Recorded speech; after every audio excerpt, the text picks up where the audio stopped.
Wonderful. It's amazing to have all of you on this kind of a set. Karibu sana. Yeah. Wonderful, wonderful, wonderful. We are now in session. Definitely the Summit O'Clock, one of the shows that are actually bringing all the guests that actually are the right kind of conversation guests who actually help us to make sense of some of the things that we want to discuss tonight. We normally scale the heights every Wednesday at 9 p.m. And of course, as always, if you're hearing this voice for the first time, if you're seeing me for the first time, as always, my name is Eugene Anangwe. Thank you for making time. Of course, this program is conversational, definitely interactive. All you need to do is get in touch with us across the different social media platforms. And of course, on YouTube, we are live on RwandaTV YouTube channel. And if you're going on the X platform, you can get me at I'm Eugene Anangwe or at RBA Rwanda. All you need to do is add the hashtag the Summit RW. It will be easier for us to sample your comments in the course of the program. Tonight on the program, we are actually going to be discussing something that is right here on this particular screen. All you need to do about it is just be able to go onto that particular website, and that particular website is iremeinvest.rw. This is what we'll be discussing today on this particular program, and it is going to be trying to understand some of the key things that you need to know about this particular facility. And of course, once you're on this particular website, it will be able to give you all the information that you need in terms of even some of the key areas of investment. And one of them includes clean energy, smart mobility, sustainable cities, and of course, climate smart agriculture, and not forgetting waste and circular economy. Of course, we're talking about this because climate change and green financing has become a buzzword. And of course, tonight on the program, we want to make sense of this particular facility and how you can be able to be part of it, especially those within the private sector trying to invest in green projects. In the program, I have very esteemed guests, and of course, they're going to be helping us to understand this. I appreciate Kampeta Sainzoga, the Chief Executive Officer, BRD. Thank you for making time. Thank you for having me. Welcome again on the summit. Always a pleasure to be back. Asante sana. And making a debut on the program is Teddy Mugabo, Chief Executive Officer, Rwanda Green Fund. Karibu sana on the summit. Thank you, Eugene. Great to have you on the show. Here. Thank you. Wonderful. And also with us is Fred Rutaisire, the Managing Director of Prev Rwanda Limited, also making a debut on the program. Asante, thank you for making time. Thank you.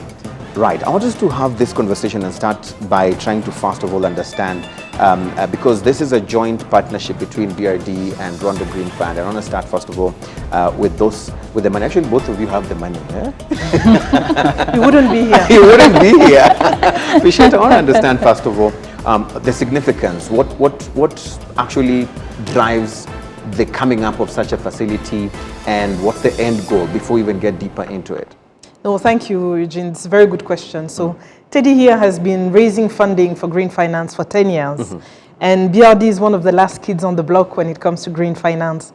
And it came from a realization that we're not going to move the needle, to be carbon free by 2050 if we don't involve the private sector.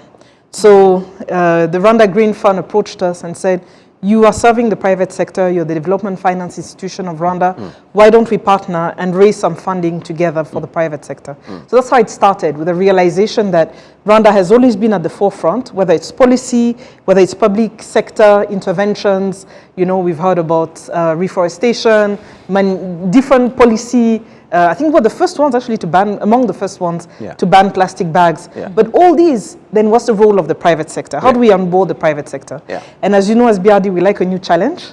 So we were mandated to see what kind of products that would be, commercially viable we could put out there for people and institutions or even businesses like Fred's business to be able to participate in the green transition. So you're asking me, what's the objective? The objective is one. How do we get the private sector in Rwanda to be part and actively part of the green transition? And we're seeing an opportunity. Right. And you said it's a buzzword. I want to disagree with you. It's not a buzzword. I think it's now the reality. For very many years, we talked about climate change as a challenge of the future. If you look at the floods that happened, recently in the Western province, it's a challenge of today. My aunt in Rutsiro will not agree with you that it's a challenge of the future or it's a buzzword. It's a new reality. And it's here with us. And it's here with us. Right. Interesting. I want to understand, Teddy, especially for the 10 years. You've actually been here for the 10 years. You've actually also undergone a metamorphosis, including a rebranding.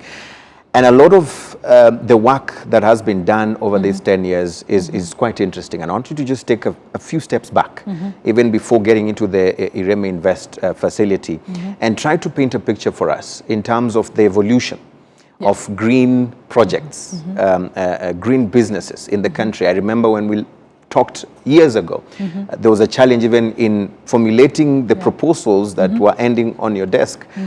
How have things been like, I mean, over the last 10 years and culminating to the Ireme Invest facility?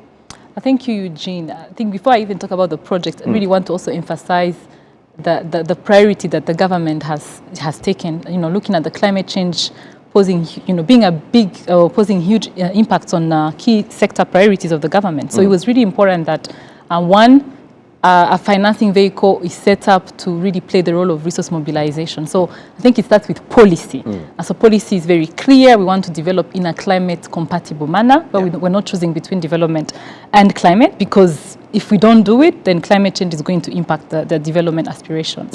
Now, coming to the fund, so we've been working mainly with traditional development partners, attracting grant financing.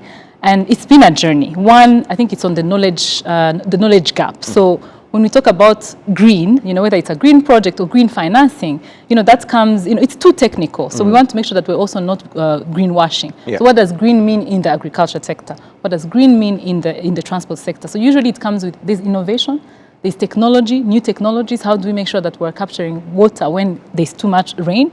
How do we make sure that we're using irrigation technologies? Is for agriculture, and then in mobility, we're looking at now using electric mobility. So I think the knowledge, there's been a knowledge gap because of the innovation and technology that comes with it. Now, to fast track, we also realized that if we want to really position Rwanda to attract greater levels of finance, we have to change the model. It can't just be about supporting the public sector. We definitely need to think of ways in which to bring the private sector on board. And so back to what Pichet highlighted, we therefore had to go and find a partner, BRD being a development finance, the development bank. We thought they would be the great partner to have and come on board, where one, we can support our private sector players access financing, so really making sure that we're providing tailored financial products, but also positioning Rwanda to attract the private capital that is out there when it comes to green finance. Interesting. You've given us a picture of how it started. We're going to come back to look at how it's going. Fred, I want to bring you on this conversation. Fred, you within the electric mobility space, you've actually tried to support the country transition or move away from these other combustion engine vehicles. Talk to us a bit about how easy or how difficult it is for someone to set up and the kind of challenges that come with even sourcing for financing, and how BRD and Rwanda Green Fund can be able to support even more people like you who are venturing in that space.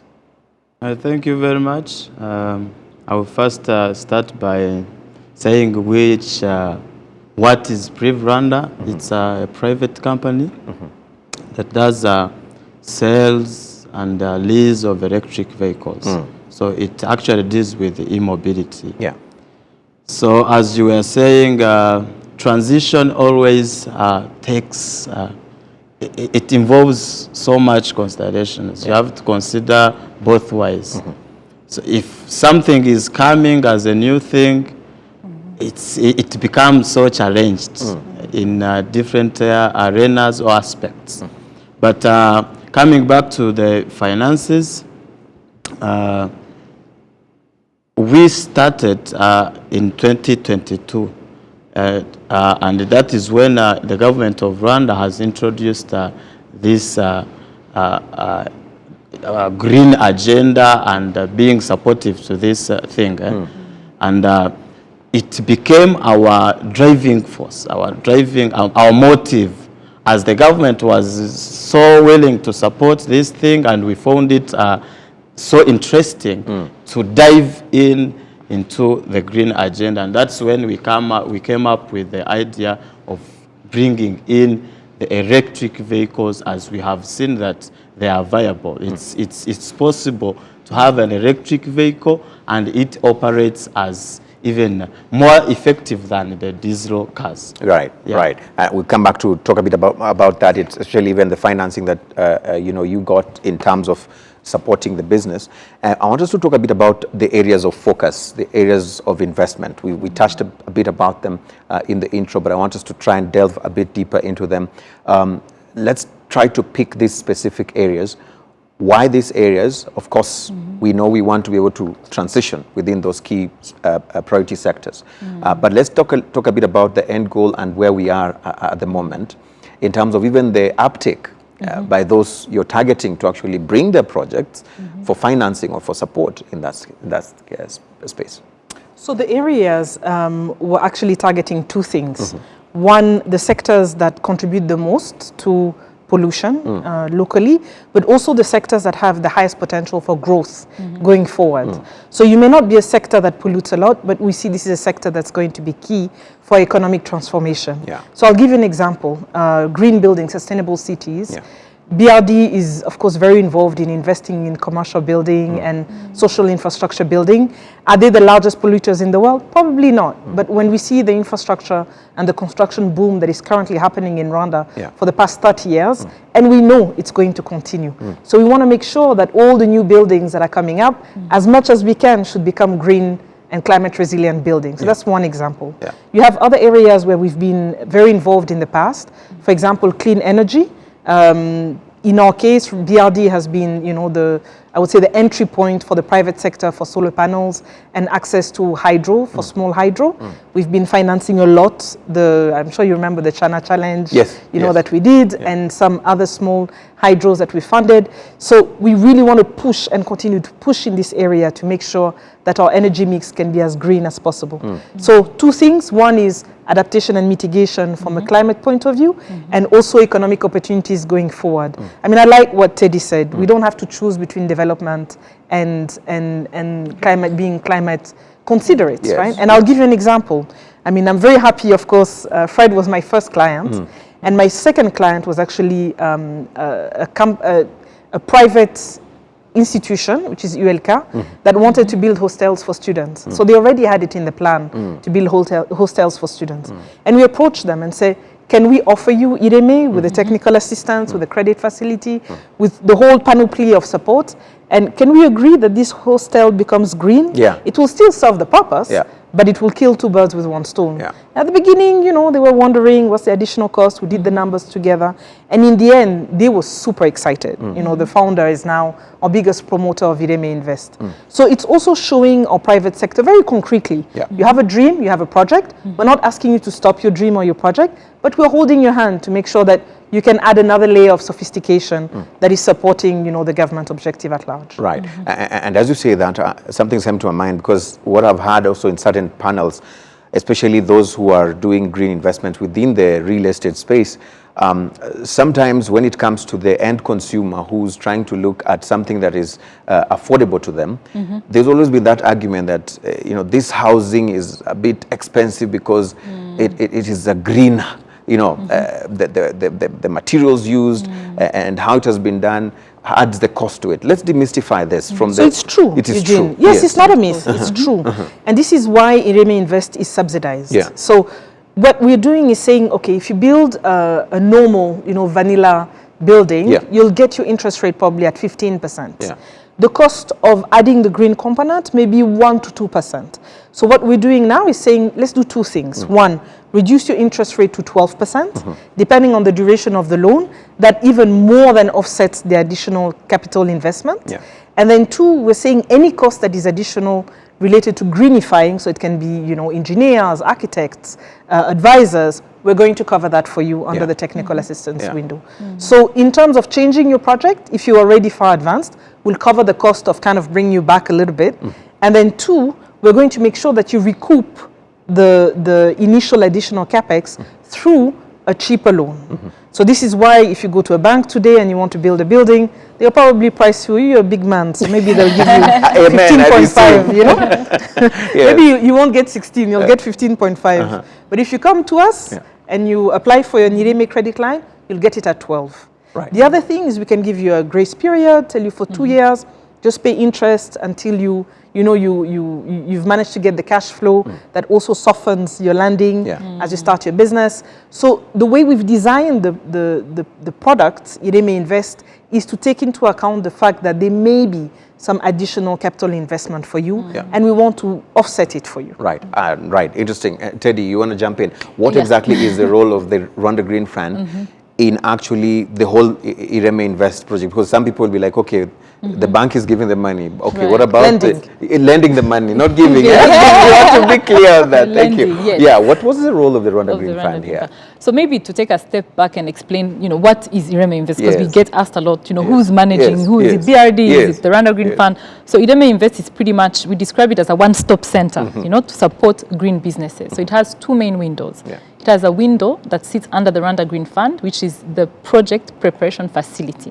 And really the whole objective of this facility is to de-risk, so for example, if PREV needed to do some feasibility studies before they can go to the bank, where, we have basically offering grants, recoverable grants, as well as equity, to be able to come in at that, proof of concept, demonstrating, and make it bankable. So really our role in this whole big equation is to de-risk and make projects move from feasibility to bankability. Right. Then you have the credit facility that sits under the Development Bank of Rwanda that provides, debt financing as well as guarantees. But really, that's the idea is that there is a natural sort of flow, and depending on where you are in the business life cycle, you could either go directly to the bank if you're ready to go and your business is financially viable, they can assess that. But if you're still at that stage where you feel like you need to test a few things, or maybe the business model hasn't been tested, that's where you come to us and we support you together. But I wanted to come in on, I think the question you asked around the cost, the high cost of finance. So it's true that when it comes to businesses that are looking for quick returns, this wouldn't really work.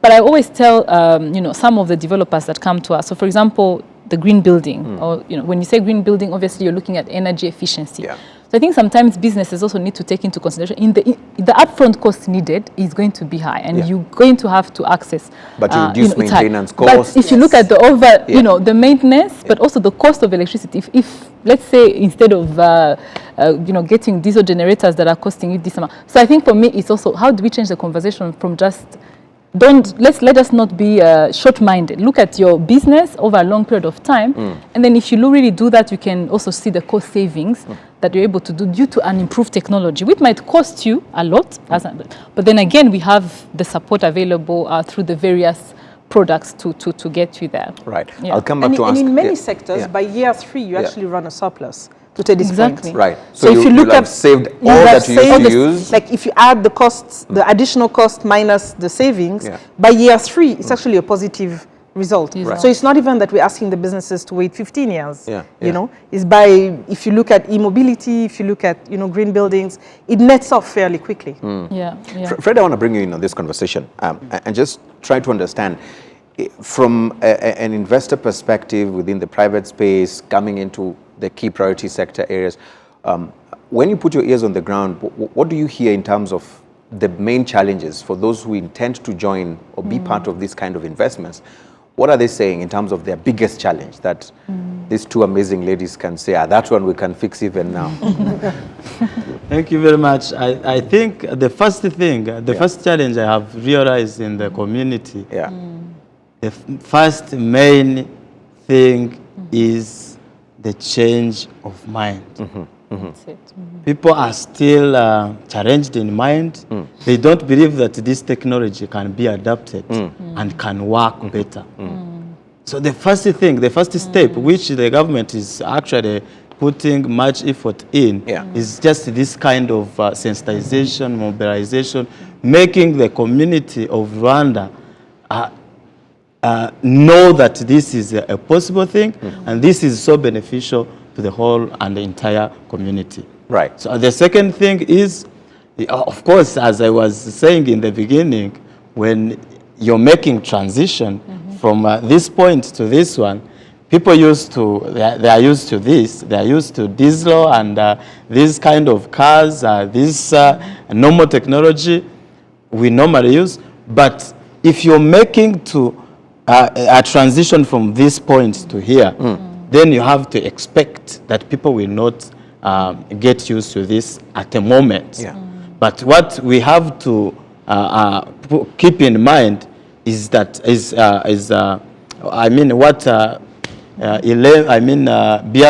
and Fonerwa has to do is what they are doing now, is to show people that we are ready to finance your projects as long as you prove that your project is viable, it can be profitable, you can pay money back, on the side of BRD. On the side of Fonerwa, they even are willing to give grants. Yeah. Either recoverable or not recoverable. So the opportunity is here. Money is available. Yeah. And that is the main challenge in the private sector. Are you getting the finance for what you're willing to put in place? Yeah.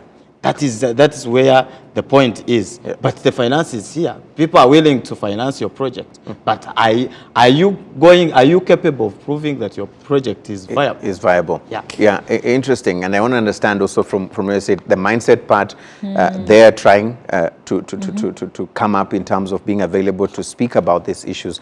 But I also want to understand what are the trends like since inception of this Ireme Invest? What are you seeing? What are you hearing? And then number two, maybe what do you want from the private players who are seeking or planning to invest in this investment that you're targeting to support? Maybe I'll start with you, Bishop. So what we're seeing is, I would say the fastest moving subsector is, transport, e-mobility. Transport, yes. We're seeing appetite on the electric cars, on the electric buses, hopefully coming soon. So I would say the lowest hanging fruit has been e-mobility. So I'm very happy that Prev is here. I should invest there now. Yes, if you invest now, invest in charging stations, invest in e-vehicle, invest in e-buses, e-motors. This is the place where right now we're seeing the most business opportunity. The second one is around green buildings. We've seen a couple of clients that came with non-green buildings, and it's easy to convert them, I don't want to say corrupt, but convert them into the green buildings. The third area is obviously hydros. We still have potential, for a lot of hydro investments. So our teams currently are reviewing quite a big pipeline of hydros that we're quite hopeful will be helpful. And then on the clean energy, we have clean cooking that is coming up as well. And on the solar panel side, we still have some villages that are not fully connected, and that's also an opportunity. I would say the one that requires more support and has proven to be a little bit more challenging has been the smart climate resilient agriculture, because it requires, as Fred has mentioned, change of mindset, new technologies, and it's harder and more sensitive with agriculture. So that's probably one that will come a little bit later. But those are the three, I would say, where we've seen some appetite. Right. Teddy? If I can pick up on that. So yes, there's the ones that are trendy and really the appetite is there. But we also want to make sure that we are, I think back to the question of how do we see success, or how are we going to measure impact? We also don't want to lose visibility on sectors that are highly vulnerable to climate change, and that's agriculture. But unfortunately, it's the hardest it's really one that is that requires special attention.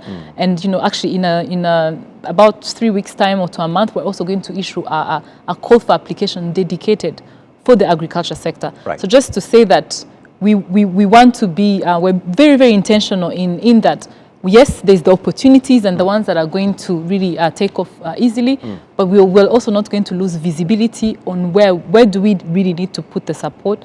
How do we get the agriculture sector to also be, because considering that climate is highly, especially looking at our economy, 70% of our population relying on subsistence farming, meaning rain-fed agriculture. This is one that we really, really want to cater for. And if needs be, in the coming years, we need to develop additional products that can really address this problem. This is a conversation we keep having. We can have this. And I just wanted to also add, there's also sectors that we're not seeing the appetite, but I believe there's an opportunity. So this is always an opportunity. So really, like the waste and circular economy, I think that's one that it's new. When we talk, we haven't done much around waste management or the circularity, and I think this is one that we really want to also start putting it out there, because it has potential to create new jobs. You know, we've seen in different countries where people are producing different products from rice husks, again, linking it to agriculture. So really, I just wanted to also put that waste and circular economy is one we believe can also create the off-farm jobs. Because I think, yes, we have agriculture, but how do we also tap into these new sectors that haven't necessarily been tapped into? How do we create new jobs, considering that there's a lot along of those potential? areas? Yes. And Fred, then, the scalability is also one of the indicators of growth, I believe. If you're able to scale, if you're able to move from one point to another, then we're able to see that there's growth. What are your plans after being a very good client of BRD? What do you plan to scale in terms of that area of growth? Thank you. Actually, we started, I told you that we started in 2022. Yeah. It was like a pilot phase. Yeah. Just trying to see, is this thing, first of all, going to work? And we began with only 3 vehicles. We imported 3 vehicles, electric vehicles, Skywell, new brand, in 2022. And it proved that it is going to work. It is cost effective. It's very clean. It's actually it's economically viable. If someone is going to buy a vehicle, the first concern is how much is it going to consume? Yeah. How much is it going to cost me? I mean, not only on the upfront cost, but even the after buying it or after sales services, maintenance wise, or in other aspects. So from that point up to now, we now have almost 50 vehicles on the road, full electric, not hybrid, full electric. And we are heading to have 800 in next 2 years. Wow. Interesting. We wanted to I clap. know. Very That nice. deserves a clap. It's a summit, yeah? Talk to us a bit about the aspect of the mindset change, how you managed to even work around that. Because most people, when you told them, hey, we're going to buy this car, they want to say, give me hybrid for now, so that I can still test the way I'm used to and then also still enjoy the electric part. How did you manage to convince those actually you work with, and how you think we can also change the mindset of all those who are still thinking on whether or not to transition to fully electric? Actually, changing the mindset is not an easy thing. You see? Most of the time, it needs you to prove to these people that this thing is working practically, not just bringing theoretical things, just trying to convince them theoretically. You have to make sure that you have vehicles in place, they are operating well. In the time of malfunctioning or whatever, they are being maintained. It's possible that they can be maintained. They can be modified or rectified. So the first thing is doing a lot of mobilization, teaching people. Teaching people, of course, it's not something that, it's not a one-time event, it's a process. If you're making a transition, you have to be ready to take your time preparing the mind of the attendants, of the mind of people to be adapted to this thing. So the first thing is trying to put much effort in teaching people that this is possible. Of course, in partnership with the government and all of the government institutions that are so much interested in this. Another thing is, you see, there's something I want to come back on. The biggest fear of the community in this thing of e-mobility, first of all, is where am I going to get electricity? Are we going to get chargers? If you're on if the road I'm traveling to Kajitumba, maybe, let's say in Eastern Province, Kajitumba, is this car capable of making me back to the town or to the city safe? Another thing is, what if my car got an accident? I mean, gets an accident in the morning. Is it going to be repaired? Are Do there we people have with expertise? People who have skills to repair these vehicles? So that is, I will just based on that to even call upon even other private sector to come in, and to invest jump in in, those to dive areas. in. Yeah. You see, Prev Rwanda is doing sales of electric vehicles, but you can come in and do business of the chargers, as CEO was saying. You jump in, you invest in chargers, charging infrastructure. Let us have chargers everywhere, so that everyone is not going to have an excuse on where, what if I go tomorrow to some area and we don't have a charge there.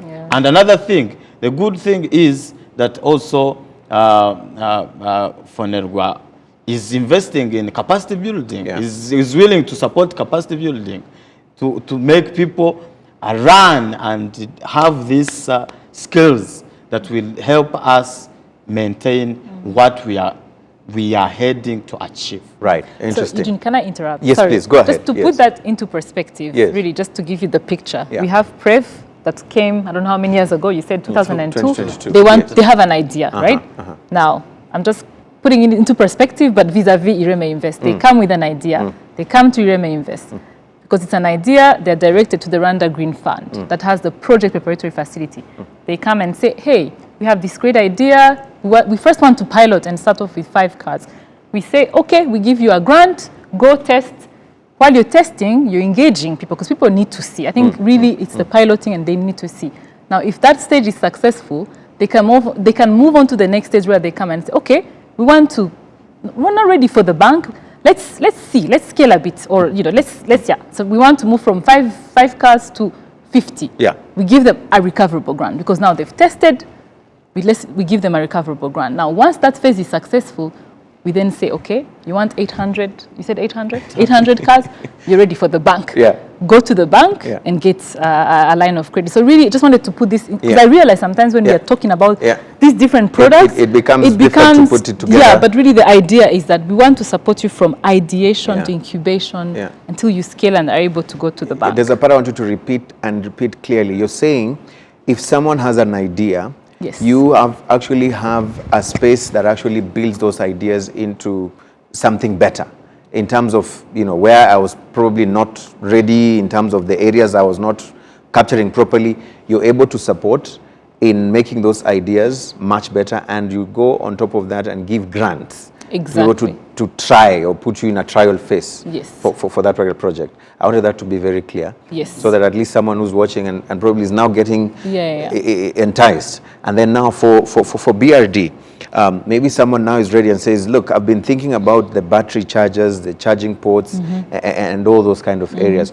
What do they do in the very practical terms? How can they move to coming to BRD and getting the facility? What steps? They either come physically to BRD, they send us an email, they go to the website, any way they can, they reach out to BRD. And we have a team that's been fully trained in green finance that has been, trained by the team at the Rwanda Green Fund. And what they do, they look at the project and they say, how do we make this viable? So 1, what is the tenor? How many years should your loan be? 2, do you have enough collateral? If you don't have enough collateral, we have a partial credit guarantee support. So we can, in Kinyarwanda, we say, guti zingwat. We can lend collateral. You a collateral, for you to be eligible for the loan. If you're a woman or a man, different rates as always, because we know women have access to less assets, right? So, but we can give you up to 50% if you're a man, or 75% if you're a woman. You can come and apply for a collateral. Then we look at, once we know the tenor, the interest rate will not exceed 12%. We've made that commitment. It's in our website. The maximum we'll charge you, all fees included, so there's no small print, will be 12%. And then it gets submitted to us for approval. And then we support. And what I like about the example of Prev is when you think about the immobility, there's always a question. The chicken or the egg, what comes first? Is it the charging stations or the vehicle? Prev decided will be the chicken and the egg. We will come, we'll bring the cars, and we'll create a need. And what we've seen is we already have a client at the moment who wants to invest in a set of charging stations. Now, of course, it will not be enough for the whole country. So if you're in, if you're in the business and you want to have charging station, please come. There's still room for you. But it's very important to have pioneers in the way Prev has been a pioneer that say, you know what, we're not going to wait for everybody to get it. We're going to come, we're going to get it, and we're going to benefit from first movers advantage and create a need for the rest of the ecosystem to exist. And I think that's the beauty of private sector. The beauty of private sector is that once you have a champion, one player that comes and that's committed, they themselves can become, you know, like a pillar for the ecosystem. And that's what we understand, you know, and that's why Ireme Invest wants these champions to be born. And it can be either you have an existing business and you want to flip it into green, or as Teddy has mentioned, your green field and you want to start from scratch. And, you know, people tease us at the office, we are like Papa and Mama, or like we'll hold both hands and we'll make sure that, you know, you come to all the way to the commercially viable and scalable place. And I like the fact that you raise scalability. Wonderful. Two things we've talked about, and I want us to come back to them. One, which has made us laugh, tickled us a bit, is that Kutizi Ngwate, lending the collateral. I want you just to take some time and explain it a bit more. So as someone who might be a bit confused, what does that really mean? How can a bank give me a piece of land and tell me that is your Ngwate? You can use it to come and ask for this money. How practical is that? I want us to understand that. Yeah. Then number two, I think I want us to talk a bit about the turnaround time. I know of big investors who apply for facilities, for funding, and it takes a lot of time. And by the time the money is coming, they already finished the project. And so it becomes worthless, for lack of a better word. Just those two things. Let's try and explain that. So Kutizi Ngwate, the person who's actually available, or the institution that's available, this finance is the Swedish government. So we have 20 million euro from the Swedish government in the form of a guarantee. So it's basically, we look at what assets do you have. Of course, we always start with your assets because we're not covering 100% of your project, because we also want you to have skin in the game, right? It can be BRD project. It is your project. It is Prev's project. So we start with the assets that you have. And then if we see that there's a gap, then you can apply, as you apply for your loan, it's not a separate process. So as we assess your loan, the person who's assessing your loan, the investment officer, will also make a note and say, Eugene has a collateral gap of 40% and he's eligible. And then the credit committee that reviews your loan also reviews your application. And then from the money that we get from Swedish SIDA, we block it off and say this money is frozen in case Eugene doesn't pay his loan. And then if you don't pay your loan at the time of payment, we start with your assets first, and then we go to the collateral guarantee also. And then on your second question of the process, it doesn't take longer than a loan because it's exactly the same process as a normal loan. So I would say typically from beginning to end, if it's typically it's project finance, so it's not an overdraft, you wouldn't get it in 24 hours. But I would say, you know, if it takes 2 to 3 weeks to get a normal loan, that would apply. I just put a caveat, and I want to come back to something that Teddy has mentioned, which is the choice of technology. You know, and I think this is where typically support is needed, either from the Rwanda Green Fund or from BRD, to get a proper sense of what is the technology that is appropriate for your business. Because some of the technologies are available online, they're available in various countries, but they're not necessarily available or applicable to Rwanda, to the Rwandan context. So that's why we always encourage to say, start with a small batch, see if the technology fits, and then because you'll be a repeat client either ways, then you can go and go to scale. And that's what happened with Prev. They started with a small batch of cars, and something he hasn't said is their cars are amazing. They're really nice. Like, it doesn't hurt that they look sleek and they're really, really nice. So that helps with the mindset change as well. You know, they don't look rusty. But that's what we did with them. We started with a small batch of cars, and then now we're seeing together that the technology is great for Rwanda, and we're able to scale up. Interesting. Teddy, you want to chip in? If I can, the turnaround time, I'd say that, you know, on our side, it takes a bit long, and just really to be full transparency.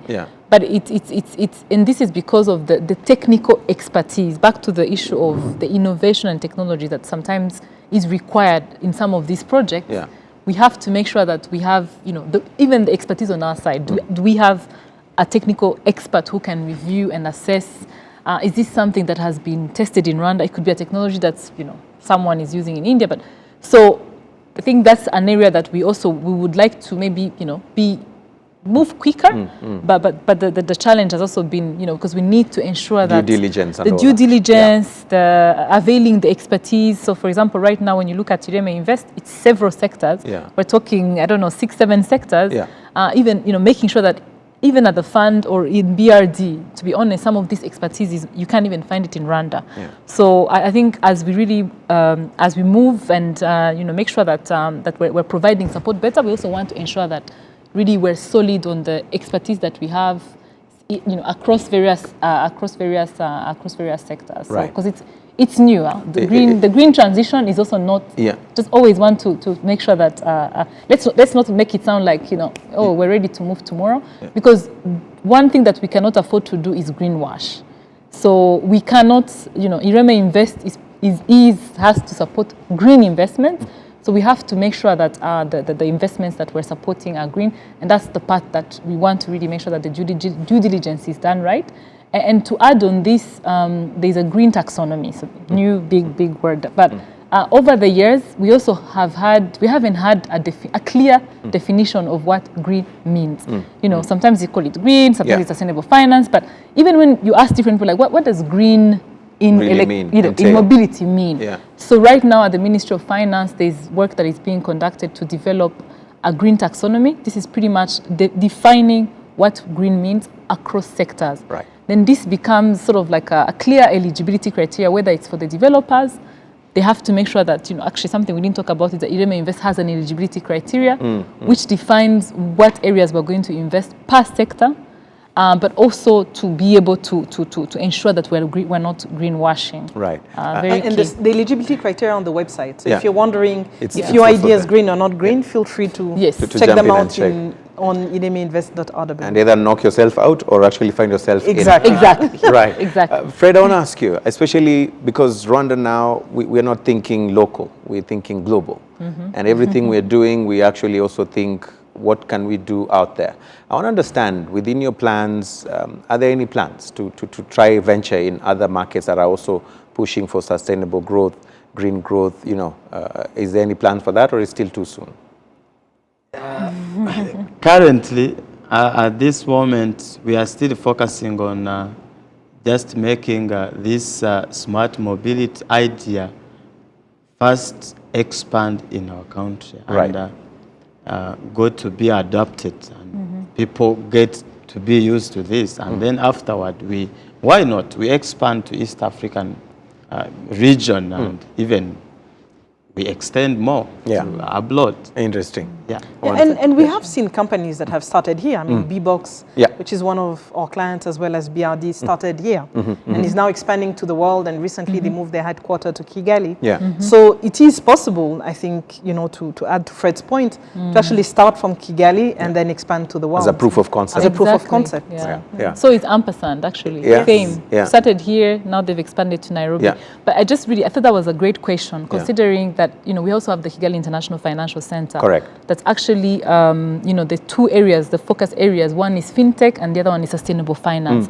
So I think for me, it's really interesting if we can already see the transition. How do some of these projects that we're supporting through Ireme Invest reach a point where they can scale and move beyond Rwanda, where we're really, as Rwanda is the proof of concept country in Africa, where we can then support them to scale to other countries through the KFC. So really, there's a lot of win-win, considering that we want to position the Kigali Financial Center as one that can attract private capital, specifically in the sustainable finance area. Interesting. I want to understand one thing before we go, especially on the area of, we've always seen what clients ask financial institutions or those who are financing them, this is what we want you to do, or this is what we want from you. Today I want to give you a chance to be the ones telling us, what do you want from these potential clients, potential investors who want to invest in the areas that you want to support? What is it that you'd want from them? What do you want to see from them based on what you've been seeing and you've been like, cringing, like, I wish you could do this. You don't have to mention them, but just, I mean, for me, we need to remember that Rwanda is at the forefront of this innovation, even for the private sector. If you look at Ireme Invest, it was carried as an example by the IMF recently to be an example for other countries to emulate. What does that tell us? It tells us that we need to dare. You know, there's only so much the government can de-risk, and everything the government could do to de-risk has been done. I like the way Fred mentioned it. You know, you start from TEDIs, you end up in BRD, you have the policy with the Ministry of Environment, the support from the Ministry of Finance to raise this very cheap money that we're now extending. So government has played its part to provide a state-of-the-art environment for the private sector to dare and to kind of, you know, they're seated on the windowsill, we just need them to jump up. And this is a unique time to be first movers, not only in Rwanda, but in the world. The world is watching us. When the MD, you know, of the IMF decides to have a meeting with our president and discuss, you know, green finance, including Ireme and all the policy, is because she believes that this is something that's truly innovative and transformational. And for me, it would be such a pity if our private sector did not take advantage of this window. And we're not talking just words. There's over $200 million that have been mobilized behind Ireme. So the money is here. You know, it's not just all talk shop. We're not sensitizing people to think about it. We're saying the policy environment is right, the partnerships are available, you know, the technical assistance and the capacity building is there. And the money is there. It's structured. Just come and approach us. Talk to us. Even if you're not sure whether you want to do it today, even if you're thinking of doing it in 2 years, we are here today.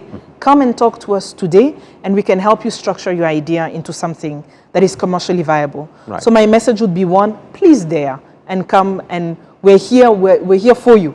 You know, you have 2 websites, all our numbers are online. Don't hesitate. Reach out, because we really need our private sector to succeed if we want to achieve our national objectives. Interesting. Teddy. Yes. So I think the message that I would like to put out there is that really we're here to walk with you throughout this journey.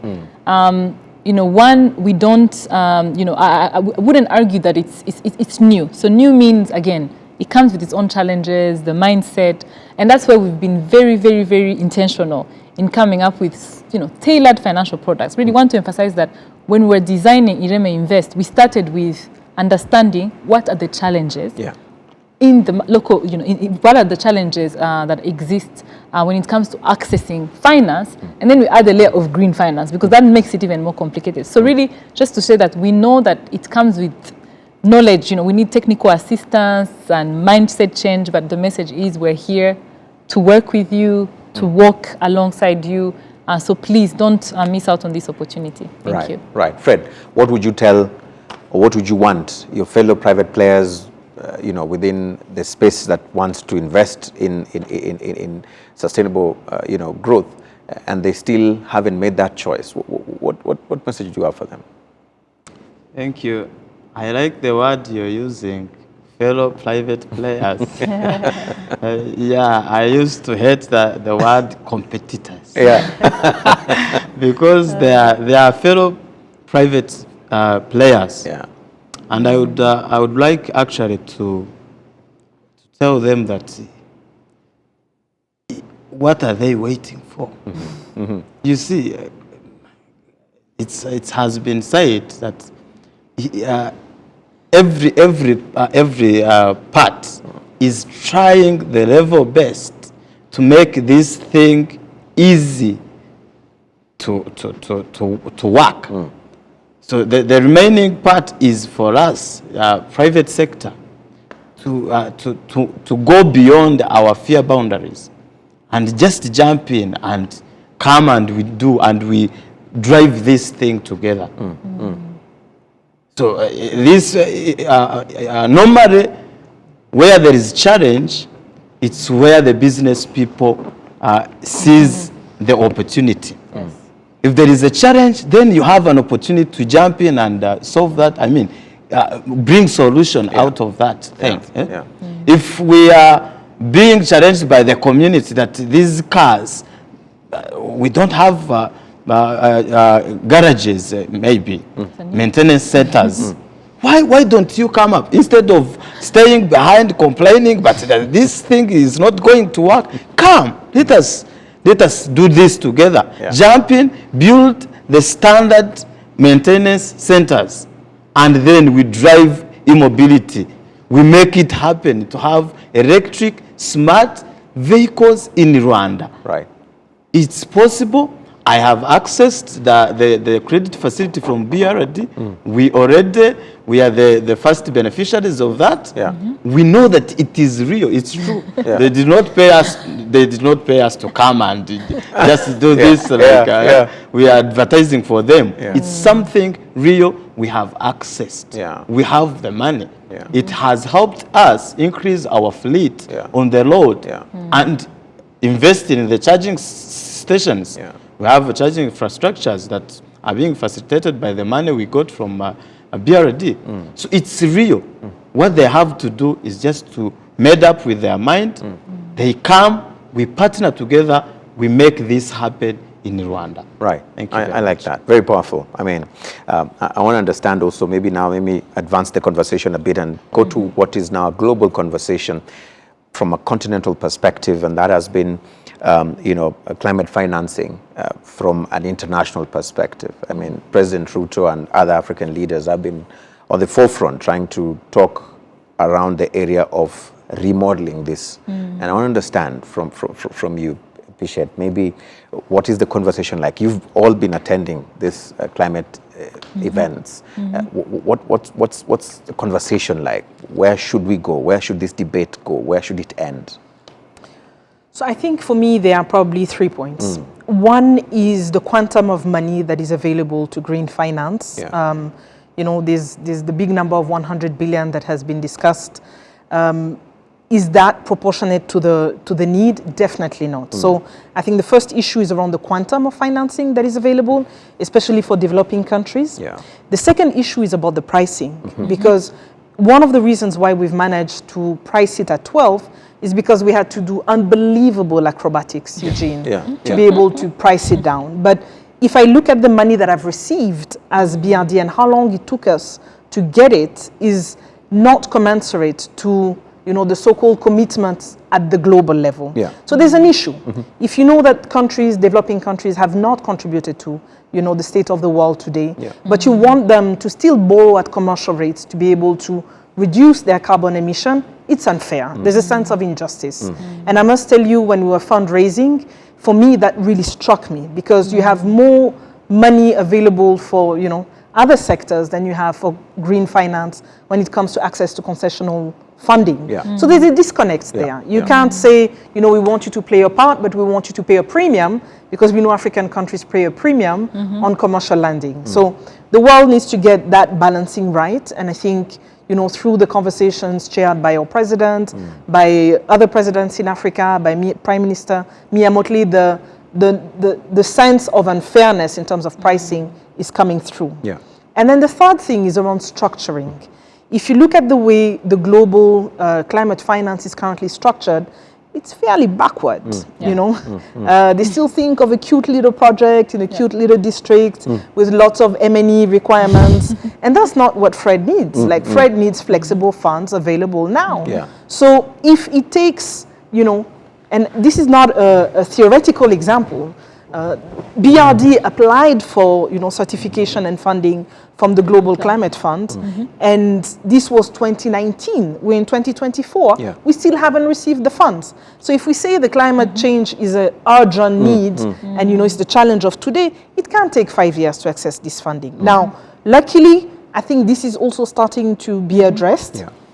We're seeing more and more climate funding alongside our traditional lenders. So it's less concentrated in the hands of the few and more democratized. And that means that as we're now doing fundraising and thinking of second rounds, now we can go to our traditional lenders and say, hey, can I double click on that window? And it's an easier conversation because they already know us, we already have a way we work together. So if we are able to push the voice of Africa for quantum of money, pricing of money, structuring of money, I think these are the 3 elements that will be key for countries like Rwanda to access, funding at scale and speed to address the climate challenge. Now, as Rwandans, we're not used to complaining. And that's why with Ireme Invest, we said, okay, we see all the challenges, but you know what? We're going to give our best shot. And we're going to try it. And we're going to do something about it, and we're going to give an opportunity to the lenders to say, when all the conditions are right, we're actually supportive. And guess what? This happened, right? So if I look at the money that we've raised, with Steady jointly, we're now looking at, over 200 million. That shows that we heeded a call, we got prepared, and, the funders actually responded positively to the call. So there's still a lot of work to do. These are the challenges that we see out there, but they're not unsurmountable because we have managed to raise some funding to be able to do what we do today. And 200 million is in dollars? In dollars, Good to be precise there. Teddy, yes, to the same question. Just to add on that, and I think Pichet touched on it, accessing climate finance is quite something. So the conditions, the stringent, like it really takes, it can take you up to 3-4 years. Just to give you an example, when you're trying to access the Green Climate Fund, it can take you 3 to 4 years to get a $32 million project approved. So it's very much, project-based, a lot of conditions. I remember back in the day, like 12 years ago, they would ask, what's the additionality? This looks like a typical development project. What's the additionality? But so we're happy to see that the conversation has changed. It's changing. We've really had to push for the climate development nexus. You can't, because one thing we always say is that the most vulnerable people to climate change are the poorest. So you cannot start asking me to choose between development and climate. So that's one thing that I believe that it has evolved. The second bit is we have to be out there looking for new sources of finance. So yes, there's the traditional development partners. We have the likes of the multilaterals, the GCFs and the global environmental facilities. But we really see the private sector. There's a lot of private capital out there that is not tapped, even through, because I think even now we're still working with DFIs. But now one thing that we're really looking at is how do we attract equity? So like equity investors. There's a lot of players out there that are, right now we're not necessarily attracting. So I think for me there's an opportunity, again, looking at KIFC that wants to attract sustainable investors in the sustainable finance. I think there's an opportunity. Last but not least, and Pichet touched on it, I also believe in we've worked, one thing that Rwanda has done well is the readiness. We can't always, the world will never be fair. And to be quite frank, we also don't want to be stuck in that, sort of vulnerable, there's this money that's being committed and we're not getting it. So we're being sort of proactive and working on the readiness. How do we ensure that we are prepared to access these funds that are out there? And that's how Ireme Invest started. Now, I think the next big challenge that we haven't touched on is pipeline. To be quite frank, pipeline is still, an issue that we're working on, together with the Development Bank of Rwanda. Like, how do we ensure that we have a solid pipeline that helps us to, one, we need to disperse these funds, $200 million very quickly, so that we can keep attracting more. So for me, I would say that we try not to focus so much on what's not working, but rather what we can do. Let's just focus on ourselves and how do we position ourselves, how do we position Rwanda, how do we work on the pipeline to keep mobilizing more money. Because it's there. It is there. The money is there. Although it's conditioned. It's very conditional there. Maybe the elephant in the room remains carbon credits. Carbon credits. Yes. Nobody wants to talk about it. And that elephant, we need to talk about our it. door is big enough. We're going to bring it in this particular show and we'll have a conversation on that specifically. But I want us to end this because I'm told it's time for us to wrap up. And I'm going to give us just under less than half a second. When you close your eyes, Fred, what does the future look like, especially in the sector that you're in, e-mobility here in Rwanda? What do you see? Just very briefly, the future. How does it look like? Brighter. Brighter. Right. With electric vehicles lighting up. You see, actually, she has mentioned that. My friend, electric vehicles are beautiful. Right. They are very smart. No noise. You drive it. Some of the guys used to joke with me that, man, I can't drive a car with no sound. It's very comfortable, very smart, economically viable. They are very good. So it's better that we just grab this thing and we own it and we go with it. Right. Thank you. Teddy. Very briefly. When I close my eyes, I really see Wakanda. Rwanda being Wakanda. Because I think with Wakanda, there's the innovation, there's the technology. I picture cities that are livable, where nature and people are thriving. So really, Wakanda. Wakanda. Yes. I what do agree you with see? Teddy. Yeah, you agree with that? That's it. Yeah, thank you very much then. Honestly, thank you for making the time. you. And this is a conversation that will continue. We'll keep looking at all the other elements of green financing, which we could not be able to tackle over here. But like you said, the money is there, and I hope that we're going to be trying our best to go into that particular website and try and, you know, get all the information that we need and try to change the world and bring our Kanda right here in Rwanda. It's time to end. As always, my name is Eugene Anagwe. Thank you very much for being a part of this show. Thank you.